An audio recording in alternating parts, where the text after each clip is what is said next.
Government's plan to increase the medication doses were revealed by the Deputy Chief Medical Officer this morning at a forum aimed at reviewing the Ministry of Public Health's elimination of Filaria program.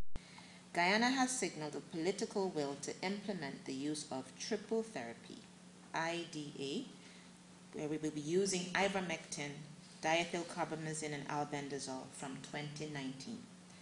2 successful years of IDA coverage of over 80% is mandatory if Guyana is to be successful in the interruption of transmission by 2020.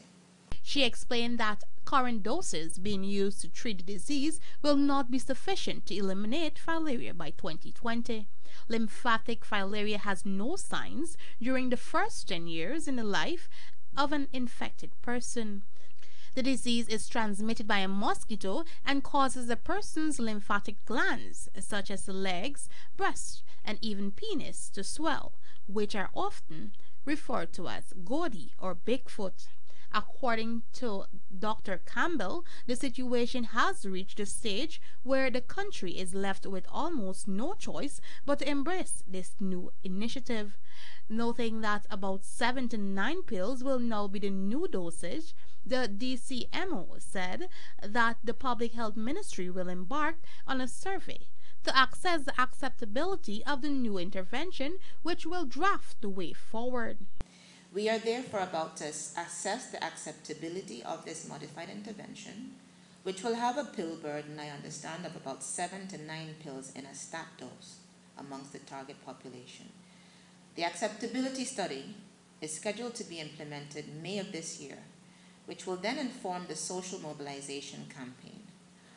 Our approaches will then be tailored to target whatever gaps or weaknesses are identified through this assessment. In a bid to convince the general public, she outlined the importance of taking the pills. With the implementation of IDA, Guyana would be well on track to elimination.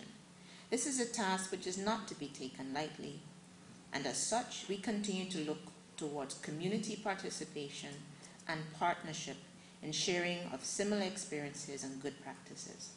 Meanwhile, PAHO Representative Dr. William Adekro highlighted that Guyana will also be conducting a study to assess the lymphatic situation in the remaining 6 administrative regions to determine the need for intervention. Presently, the 4 regions benefiting from the free pills are regions 3, 4, 5, and 10, as these were found to be the most affected regions during a survey conducted by the ministry a few years ago. For the evening news, Yanala Dalrymple.